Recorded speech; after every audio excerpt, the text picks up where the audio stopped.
Hola, buenas tardes. Soy el doctor Carlos Daniel Custodio García, R4 de Imagenología Diagnóstica y Terapéutica del Hospital Centro Médico Nacional La Raza. Y hoy les voy a exponer el tema de técnicas de estudio del sistema genitourinario, aspectos normales y signos imagenológicos.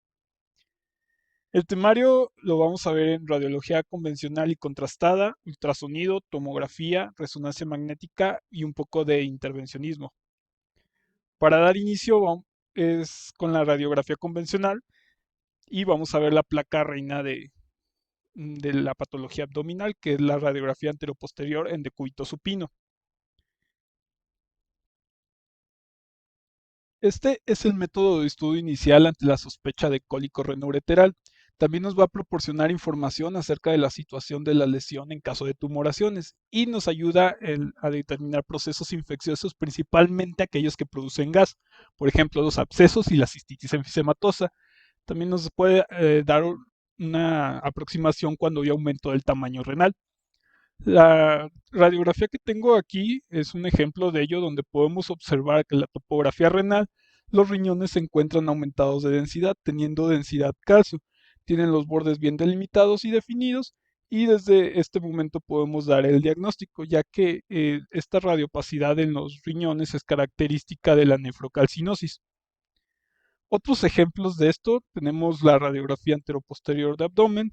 La primera que podemos observar pues tiene en cavidad pélvica la presencia de densidad de aire. Ahí podemos observar una imagen radiotransparente de bordes regulares bien definidos que corresponde a la vejiga. Y en este caso el diagnóstico se trata de una cistitis enfisematosa. La siguiente radiografía podemos observar en topografía renal izquierda la presencia de una radiopacidad de bordes regulares bien definidos que ejerce efecto de volumen sobre las estructuras adyacentes. Tiene desplazamiento del aire intestinal y del estómago en sentido cefálico. Esto debido a un tumor renal. Podemos además tener la búsqueda radiológica de enfermedad ureteral. Para ello necesitamos localizar los puntos ureterales en la radiografía y nos vamos a ayudar de algunas líneas que trazamos. Estos son el triángulo de Basen-Morán y el cuadrilátero de Layet. El primero lo vamos a trazar desde el centro del L1, una línea perpendicular que va hasta el centro del L2, tenemos nuestra primera línea. En cada uno de los bordes de esta vamos a trazar una línea horizontal a aproximadamente 6 centímetros del origen de esta, hacia el lado ya sea izquierdo o derecho, el que queramos evaluar, donde presenta sintomatología el paciente. Esto, y vamos a cerrar el cuadrilátero. Este cuadrilátero lo vamos a dividir en tercios, tercio externo, tercio medio y tercio interno. Cada uno de estos tercios nos va a ayudar a localizar los puntos ureterales.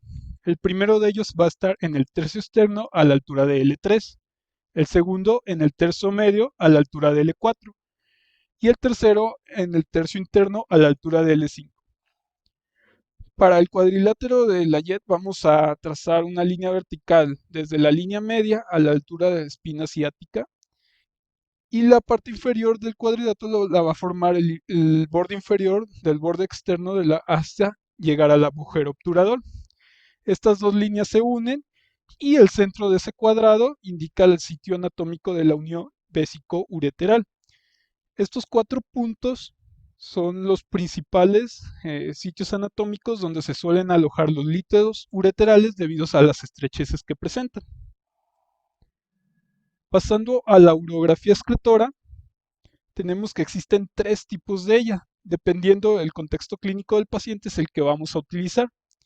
Existe la técnica convencional, la Maxwell-minutada y la Winchell-Arata. Las indicaciones de la técnica convencional, vamos a hablar primero, son las anomalias congénitas, lesiones en el aparato urinario superior, cólico renal, en pacientes donadores sanos, litiasis renal, pre y postlitotricia y tuberculosis urinaria. El paciente debe de estar preparado para realizar este tipo de estudio, ya que el gas intestinal nos puede generar mucho artefacto. Para ello vamos a tener que utilizar laxantes, indicar el ayuno 6 a 8 horas previo al estudio, dieta pobre en residuos 2 días previos, pero si es un paciente pediátrico, este no va a requerir preparación. La concentración de medio de contraste va a ser de 1 a 2 mililitros por kilogramo de peso, esto para medios entre 280 y 300 miligramos por mililitro. Hay algunas contraindicaciones para la realización de la urografía excretora, entre ellas se encuentran las absolutas y las relativas. Las absolutas, embarazo, primeros 7 a 10 días de vida, mieloma múltiple, shock, alteraciones en el estado de conciencia e infecciones agudas, mientras que las relativas incluyen deshidratación severa, insuficiencia renal y alergia al yodo. Para la técnica convencional hay que recordar nuestro factor de magnificación de 0.8 y lo primero que vamos a hacer es tomar una radiografía preliminar. Para la fase nefrográfica, también denominada inmediata o de opacificación corporal total, se va a tomar un minuto posterior a la instilación del medio de contraste. En este se va a encontrar en los túbulos renales al momento de tomar la, la placa y nos va a ser útil para valorar el parénquima.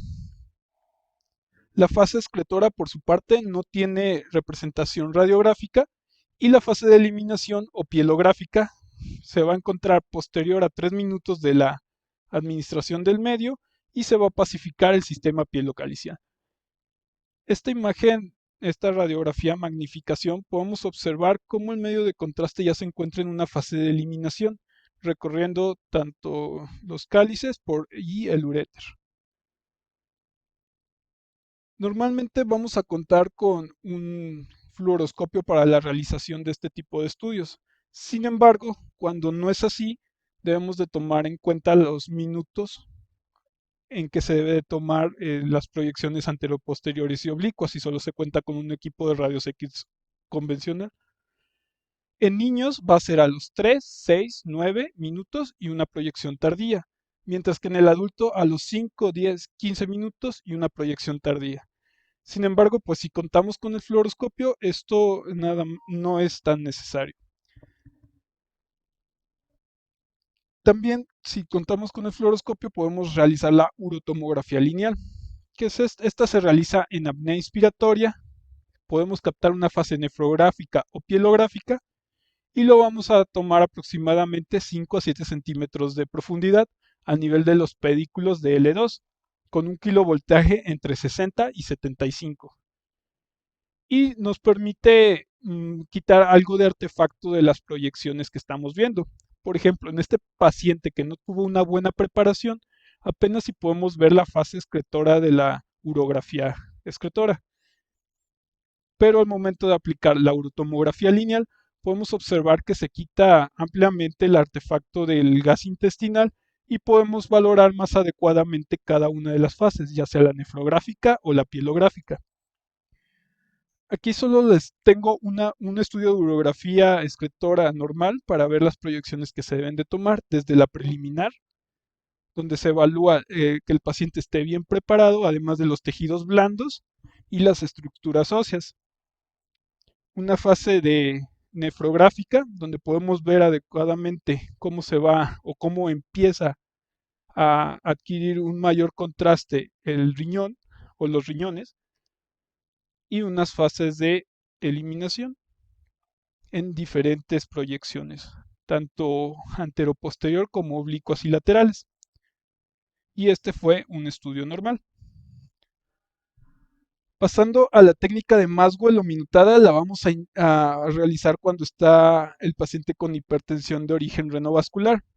Esto nos va a ayudar a determinar cuál es el riñón afectado y si hay alguna diferencia de tamaño entre estos. Lo que vamos a realizar es pasar de 20 a 60 mililitros de medio de contraste en 30 segundos en bolo y tomar placas al minuto, a los 2, a los 3, a los 4 y a los 5.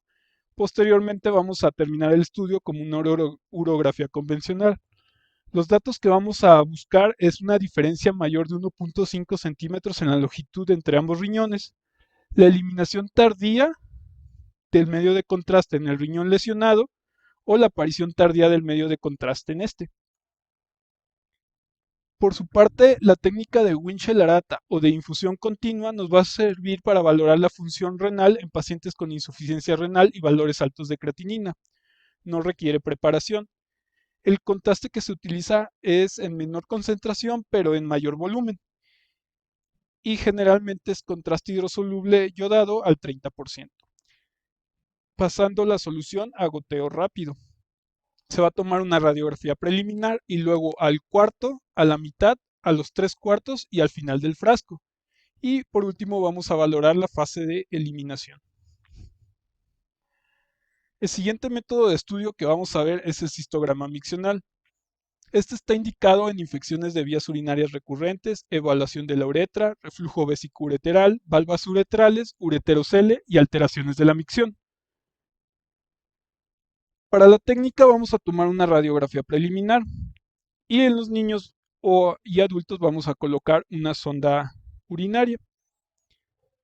Posteriormente vamos a instilar el medio de contraste a través de la sonda urinaria y vamos a obtener proyecciones durante el llenado, que es la fase de llenado, y proyecciones laterales y oblicuas cuando ya esté llena o depleta la vejiga.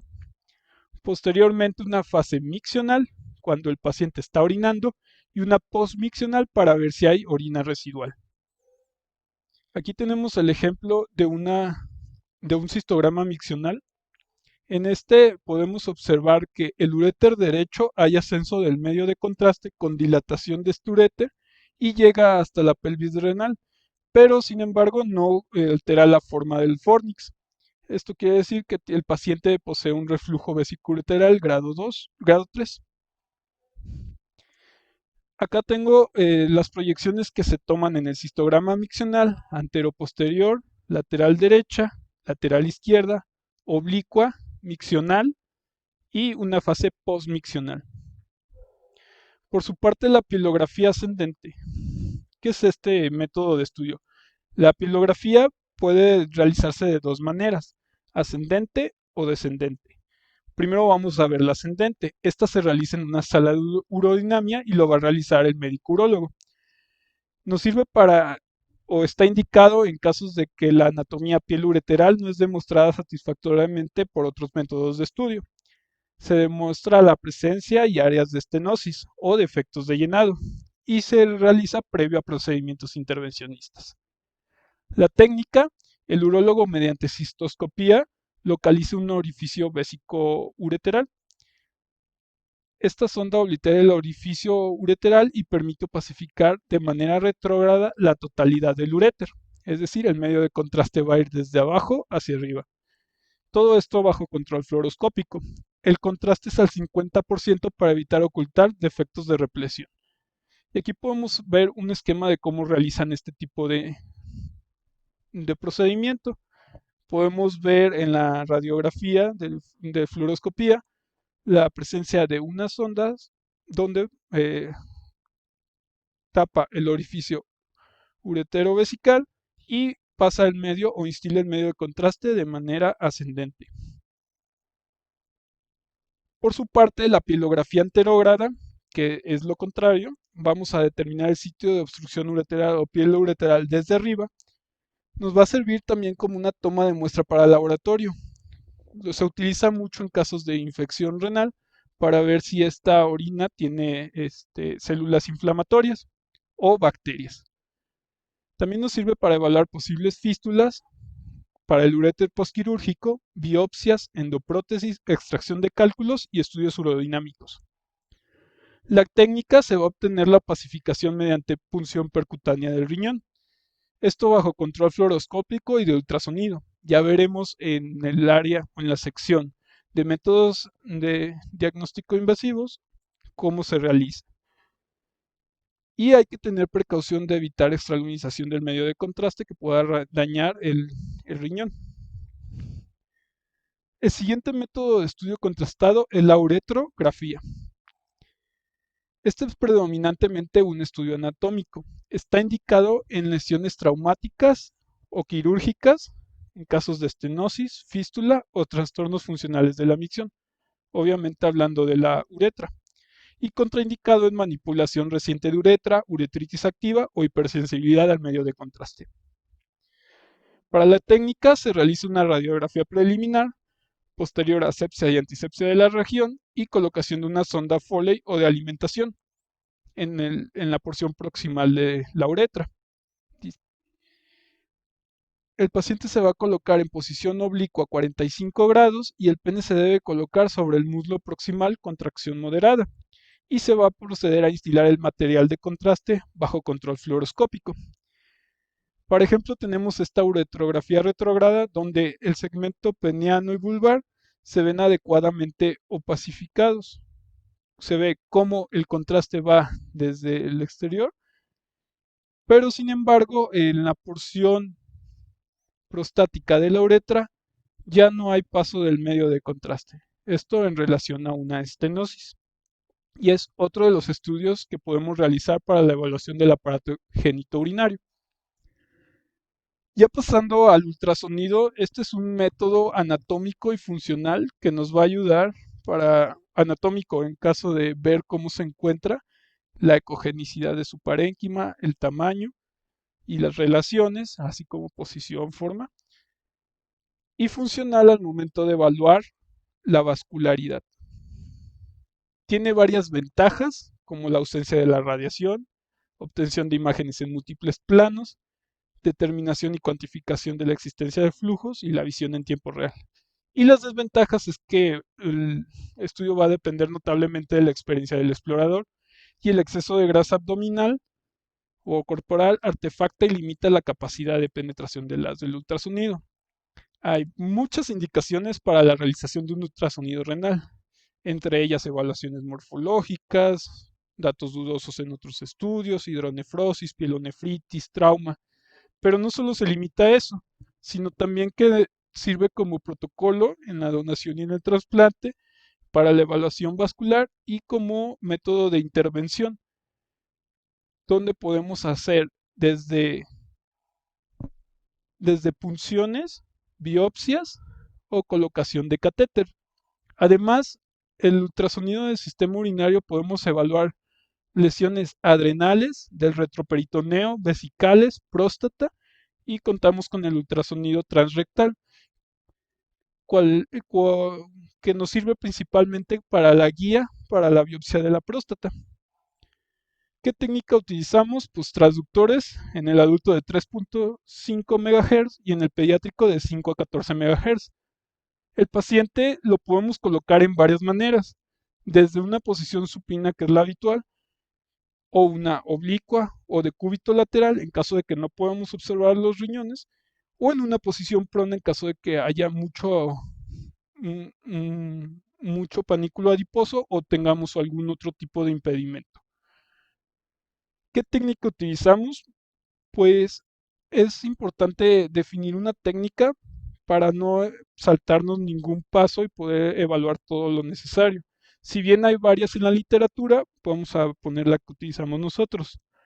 Se utilizan múltiples cortes longitudinales y transversales del riñón derecho para evaluar la situación, morfología, borde, tamaño, comparación con la ecogenicidad con otros órganos.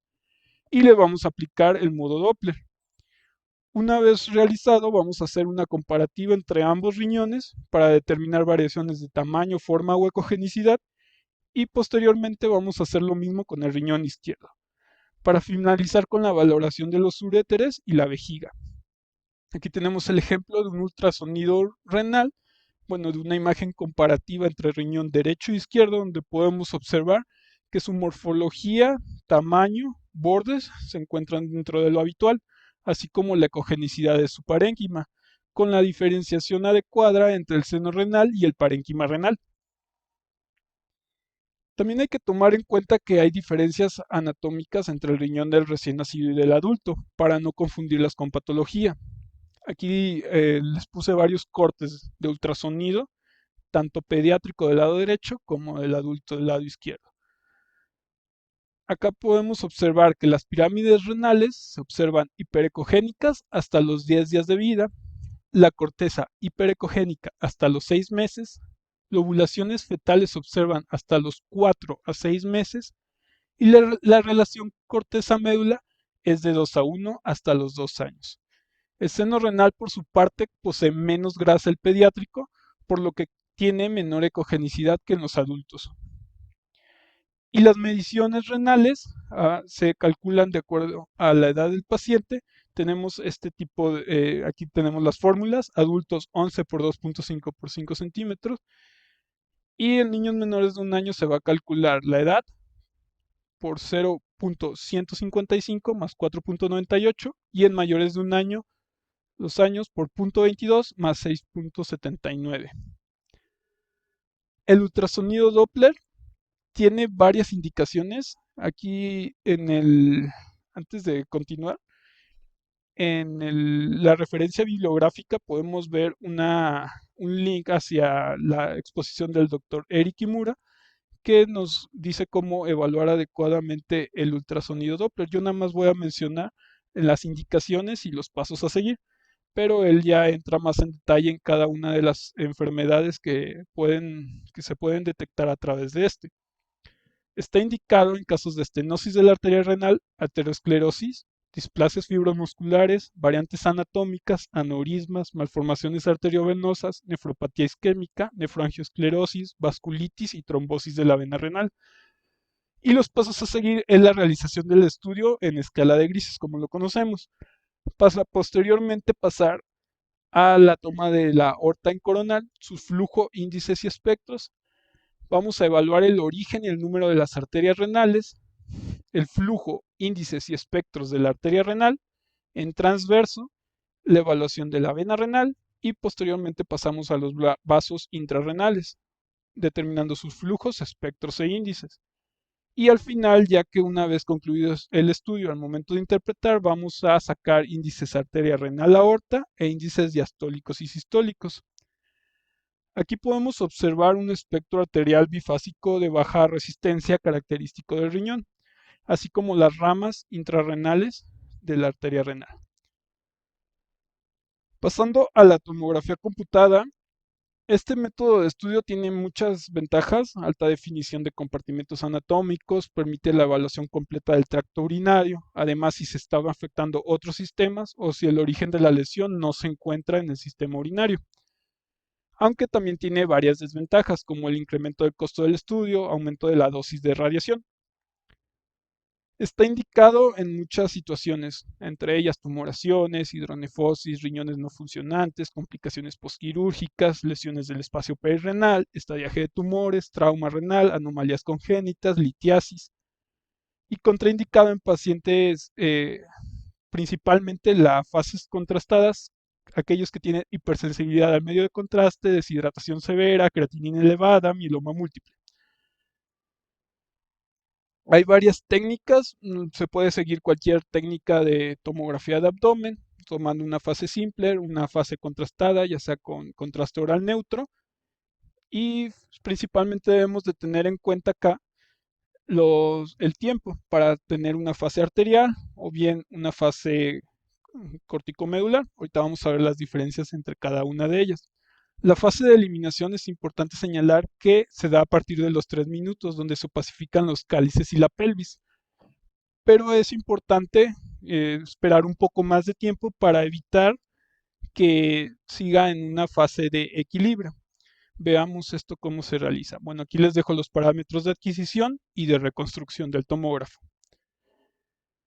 Bueno, la urotomografía como tal va a ser una serie de pasos que vamos a seguir para la evaluación del sistema urológico, no solo una tomografía simple y en fase contrastada. En esta no vamos a requerir preparación intestinal y vamos a realizar una tomografía que viene descrita desde el riñón hasta base de la vejiga, con cortes entre 5 milímetros y avance de 5 milímetros, con una ingesta previa de 500 a 700 mililitros de agua, para obtener una imagen inicial o en fase simple similar a la que observamos aquí. Ahora, ¿cuáles son las fases que se van a tomar? A partir de la administración del contraste intravenoso, vamos a seguir el paso del tiempo para ver cómo se ve cada una de las estructuras. La fase arterial se da entre los 25 y 30 segundos. La fase córtico-medular entre los 35 y 80 segundos. La fase nefrográfica o parenquimatosa entre los 80 y 150 segundos. Y la fase excretora después de los 3 minutos. En esta podemos observar en la primera imagen, en la fase arterial, la opacificación de las arterias y de la corteza. En la fase córtico-medular vamos a ver principalmente la diferenciación entre corteza y médula y también se puede considerar una fase venosa. La fase nefrográfico-parenquimatosa podemos ver cómo se ven isodensas tanto la corteza como la médula. Y la fase excretora podemos ver el medio de contraste en el sistema excretor, en los cálices y en el uréter. Entonces veamos cada una de ellas. La fase arterial se da entre los 15 y 25 segundos, es una fase corta donde se da la opacificación máxima de la arteria renal. En una fase tardía de esta se puede incluso llegar a ver la vena renal. Y tenemos esta tomografía en fase, de abdomen o urotomografía en una fase arterial en aproximadamente 15 a 25 segundos. Podemos observar que la arteria renal señalada con una flecha negra ya se encuentra opacificada de manera adecuada. Gracias a esta opacificación podemos hacer reconstrucciones del sistema arterial, desde la aorta, la arteria renal y sus vasos, y reconstrucciones volumétricas. A partir de esta vamos a hacer las reconstrucciones angiográficas. Por su parte, la fase córtico-medular podemos observar que la vena renal es la que más prominentemente va a estar opacificada. Va a haber una opacificación de la corteza, pero no así de la médula, y está caracterizando la filtración glomerular. Es la mejor fase de opacificación de las venas renales y se da aproximadamente entre los 35 y 80 segundos. En esta magnificación de tomografía computada en fase córtico-medular podemos observar una adecuada diferencia entre la corteza y la médula, así como la opacificación de las venas renales. La fase nefrográfica, por su parte, se da entre los 80 y 120 segundos. Representa la filtración tubular del medio de contraste y el parénquima se va a observar homogéneo, sin distinguir corteza de médula, y es la mejor fase para identificar lesiones. La fase de eliminación o urográfica se da a partir de los 3 minutos. Se recomienda esperar un poco más para que ya haya pasado completamente la fase nefrográfica. Se da una opacificación de los cálices, pelvis y ureteros. Y a partir de esta y se puede obtener en posición prono. A partir de esta podemos obtener reconstrucciones como estas, donde se observa adecuadamente el sistema excretor y la vejiga.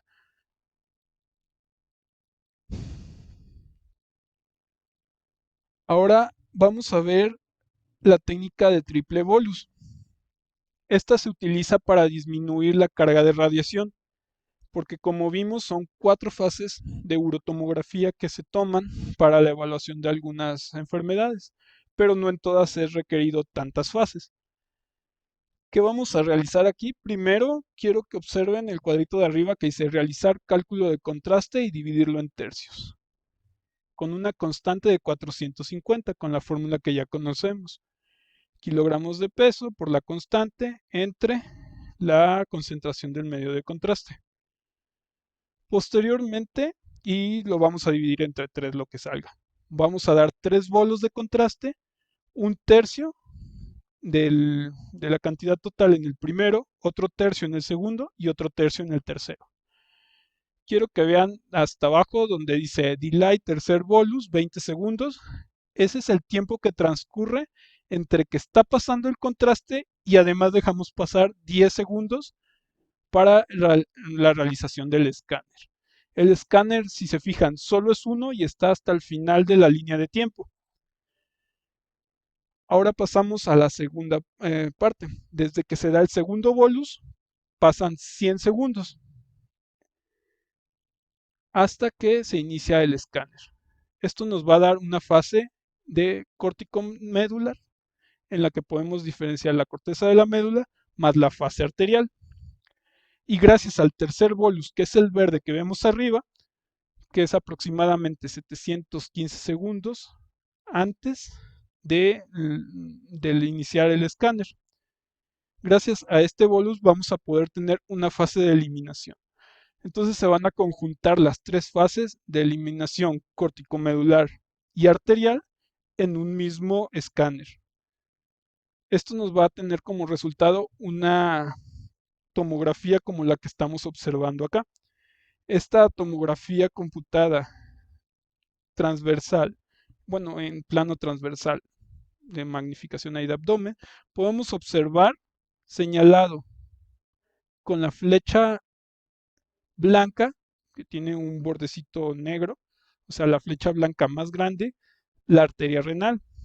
Con las flechas negras, el sistema colector. Y con las flechas blancas, las venas renales. Y nos puede dar reconstrucciones de este tipo, donde podemos ver adecuadamente tanto el sistema excretor como las arterias renales, sin necesidad de dar tantos disparos. Todo esto va a depender de la situación clínica de nuestro paciente y el artículo que estamos viendo nos recomienda lo siguiente. Por ejemplo, en situación clínica de litiasis renal, las fases a realizar son la simple y la excretor es opcional para ver si hay algún grado de uropatía obstructiva. En hematuria del paciente joven, la simple más el triple bolus. En el paciente con hematuria mayor a 50 años, debido a que la sospecha principal es cáncer, se toma una simple, nefrográfica y de eliminación. En caso de tumor renal, ya conocido, simple, arterial, nefrográfica y de eliminación. Cada fase debe de ir por separado.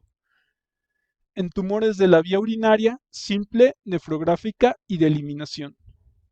En pielonefritis solo es necesaria la fase nefrográfica. Traumatismo simple, arterial, nefrográfica y de eliminación. En estudio vascular nada más es necesaria la fase arterial. Y en donadores y anomalías congénitas se puede realizar esta sin ningún problema con un triple bolus. Resonancia magnética. La resonancia magnética en el sistema urinario tiene indicaciones muy específicas. Estas son diagnóstico del cáncer de próstata en pacientes con persistencia del antígeno elevado post-biopsia. O sea, primero se requiere una biopsia. Si persiste el antígeno elevado, ya está indicada la resonancia magnética. Antes no. O si ya se llegó al diagnóstico, tampoco está indicada. Nos sirve para la estadificación local del cáncer de próstata, para la evaluación de la paciente embarazada con controles ultrasonográficos sospechosos para enfermedad fetal o materna, pacientes con alergia al yodo, insuficiencia renal agudo crónica que no se le pudo realizar la tomografía, seguimiento de pacientes con SEA, infecciones prostáticas o neoplasias de retroperitoneo con duda en el origen. Aquí tengo un ejemplo de resonancia magnética del tracto urinario donde podemos observar dos adquisiciones coronales, una dentro de fase y otra fuera de fase, donde en el polo inferior del riñón izquierdo podemos observar una imagen de morfología irregular, de bordes mal definidos, ligeramente hipointensa al resto del parénquima renal, que deforma la estructura de este y lo podemos ver delimitado de mejor manera en el fuera de fase. Como dato adicional podemos observar abajo del riñón derecho, en el polo inferior, una imagen de morfología ovalada, de bordes regulares, bien definidos, en relación a un quiste renal y hizo intensa a líquido en ambas secuencias. Este paciente tiene un tumor o un carcinoma de células claras de polo inferior del riñón izquierdo. Entonces nos va a servir para estadiaje. El principal uso de la resonancia magnética es en la próstata. Para el protocolo de próstata, el paciente debe de tener recto y vejiga vacíos, uso de bobina de superficie, aunque ya últimamente no es necesario. El paciente se debe encontrar canalizado en caso de ser requerido el contraste y no debe mantener relaciones sexuales al menos 48 horas antes del estudio. En caso de biopsia previa, haber transcurrido por lo menos 6 semanas. Y estas son las secuencias básicas que se realizan. La secuencia T1 no se realiza como protocolo, solo si se sospecha en zonas de hemorragia. Y la perfusión se realiza a todos los pacientes a pesar de que no esté contemplada para la clasificación del PIRATS. Sí, la próstata también tiene su propia clasificación. Por ejemplo, tenemos esta resonancia magnética de próstata ponderada en T2, en ADC y en un B de 1400. En el caso de próstata se deben de utilizar valores de B muy altos para poder diferenciar adecuadamente las lesiones. Si se usan valores de B muy bajos es un poco más complicado. Podemos ver una zona de restricción.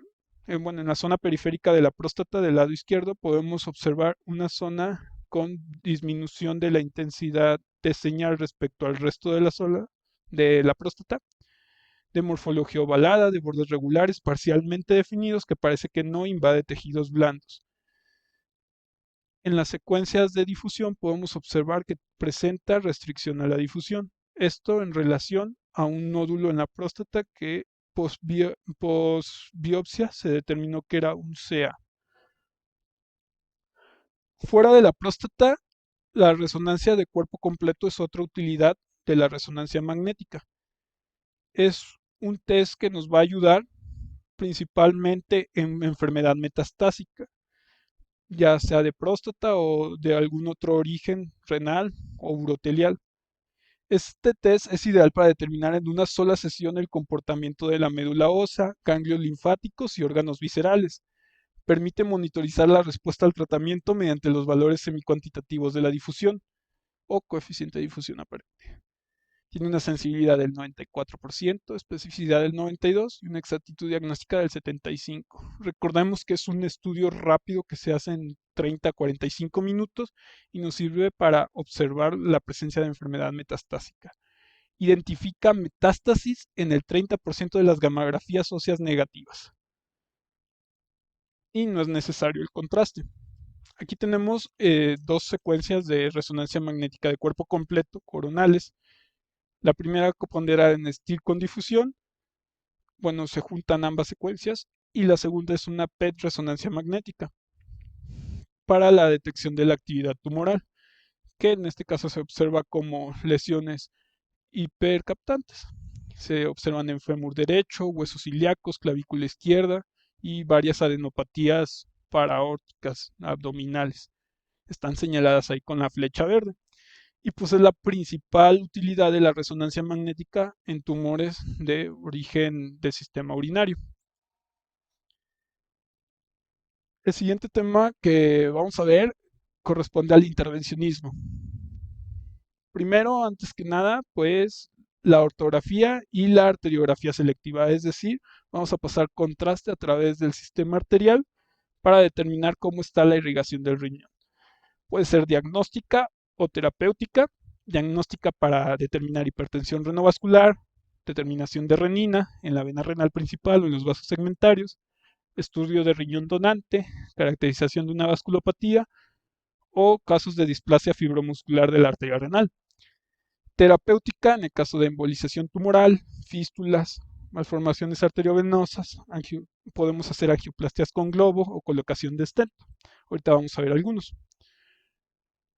¿Qué es la ortografía y la arteriografía renal selectiva? Ya sea de riñón derecho o izquierdo, ¿no? Antes que nada, pues vamos a preparar al paciente con asepsia, técnica de Seldinger, y la ortografía se va a instilar medio de contraste aproximadamente 20 mililitros por segundo por 2 segundos y se van a tomar varias tomas, las pertinentes. En este caso se recomienda 3 imágenes por segundo en un periodo de 4 segundos en varias posiciones, AP, oblicua posterior de 20 a 30 grados para las estenosis proximales, para determinar estos sitios. Tenemos que identificar los vasos renales, arterias renales principales, su brazo anterior, brazo posterior, arteria segmentaria, interlobal y arcuata. También vamos a evaluar las tres fases, arterial, capilar y venosa. Aquí tenemos el ejemplo de una arteriografía renal selectiva, donde podemos observar la bifurcación de la arteria renal principal en dorsal y ventral. Ahí tenemos una línea apuntada que indica el área del plano avascular de Brodel, que técnicamente es un área relativamente segura para las nefrostomías. Nada más está ejemplificada en esta arteriografía renal selectiva. ¿Cuándo está indicada la embolización de la arteria renal? En casos de hemorragias secundarias a procedimientos o trauma, angiomiolipoma hemorrágico, previo a nefrectomía o tumor renal, y está contraindicada en diátesis hemorrágica.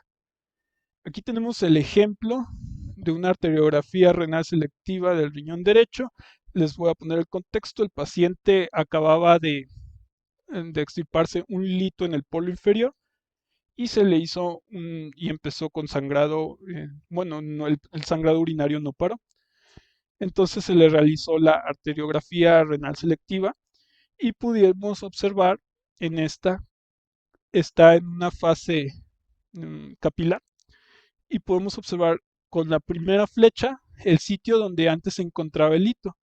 Quedó un pseudoneurisma, ya que el contenido hemático está llegando ahí, sin embargo no tiene, acaba escapando por el sistema colector.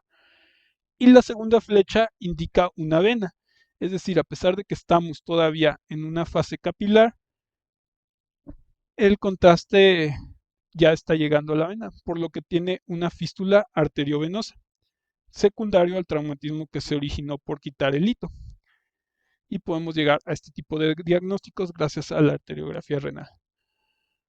Acá tenemos otro ejemplo donde acceden a través de la aorta en la primera imagen y pasan a la instilación del medio de contraste un poco más concentrado en el riñón correspondiente.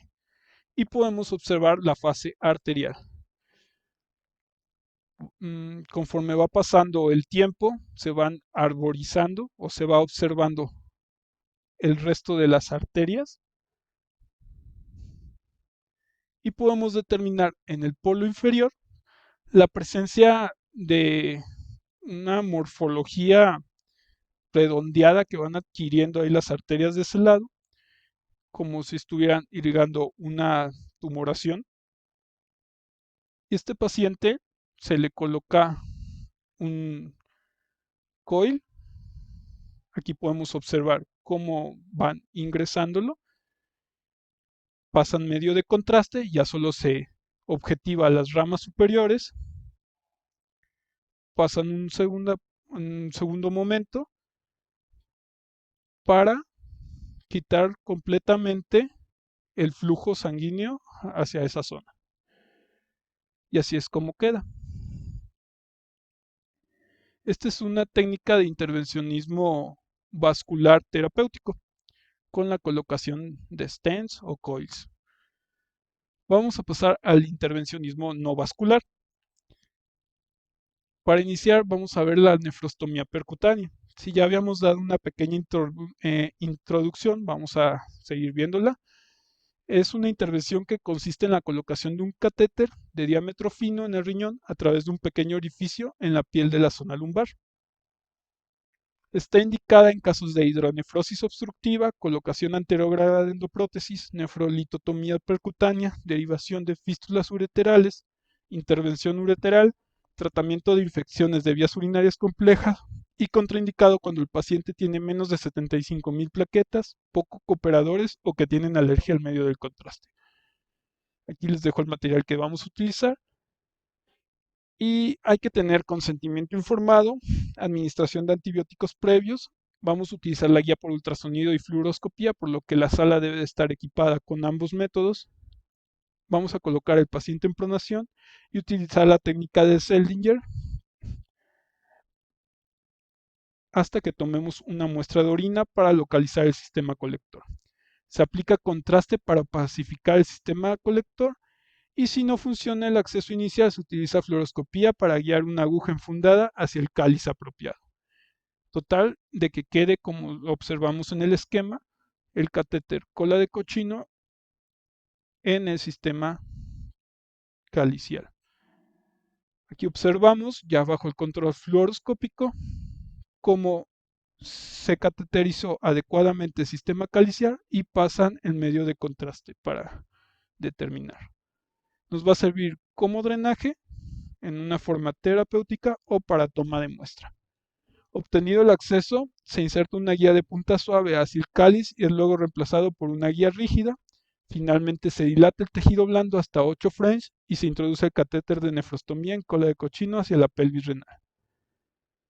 Tiene varios riesgos, desde reacciones alérgicas, vagales, sepsis, perforación de algún órgano, hemorragia o rotura de instrumentos o de catéteres, por lo que hay que tener mucho cuidado al momento de realizar este tipo de técnicas.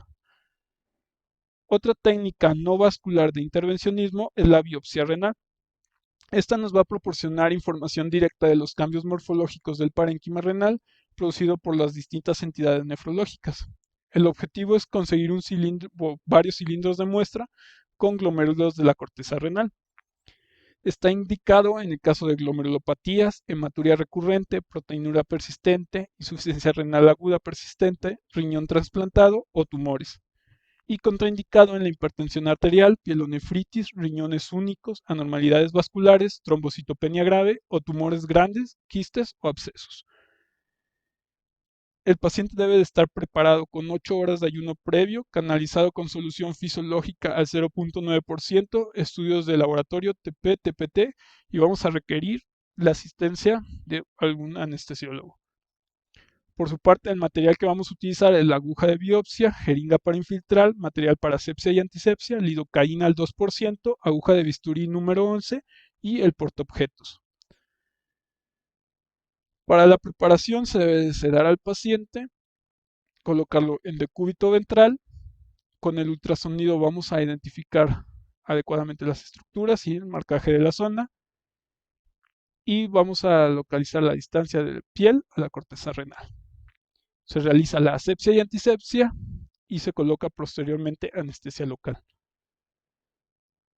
Para la biopsia renal se va a utilizar una aguja localizadora. Se introduce la aguja posteriormente TrueCut. Vamos a tomar la muestra, hacer el disparo y los cilindros obtenidos se van a colocar en la muestra o en solución salina. Una vez obtenidos los cilindros adecuados, se va a utilizar una colocación de vendaje compresivo y se realiza un ultrasonido postbiopsia para detectar hematomas o colecciones que se pudieran haber formado. Aquí tenemos el ejemplo de un ultrasonido en escala de grises del riñón, donde podemos observar un artefacto de morfología lineal correspondiente a la aguja de punción. En esta podemos observar cómo llegó a tocar algún cáliz renal, pero que también se encuentra dentro del riñón y al parecer tomó adecuadamente la muestra. Hay varias complicaciones al momento de realizar este tipo de procedimientos. Las principales son eritrocitura microscópica, hematura macroscópica, dolor severo, hematoma perirenal, fístulas arteriovenosas o ruptura renal. Y hasta aquí el tema. Pero, ¿qué se viene en técnicas de imagen para sistema genitourinario? Pues hay varios artículos que nos hablan de métodos novedosos o que se están probando. Este es la evaluación urodinámica en 4D de tomografía, donde básicamente es valorar al paciente en una fase miccional mientras se realiza la tomografía, con la finalidad de ver los flujos y cómo transita el medio de contraste a través del sistema urinario bajo. Utiliza técnicas similares a la que utilizamos en en tomografía cardíaca, en la que se toman imágenes muy rápidas para poder hacer las reconstrucciones en un solo momento. Y además puede valorar cómo van pasando los flujos. Ahí había unas tomografías de muestra de este tipo de imagen para sistema urinario. Todavía estaba en estudio. Es un artículo del 2020 del Acta Radiológica donde podemos ver la implementación de esta técnica.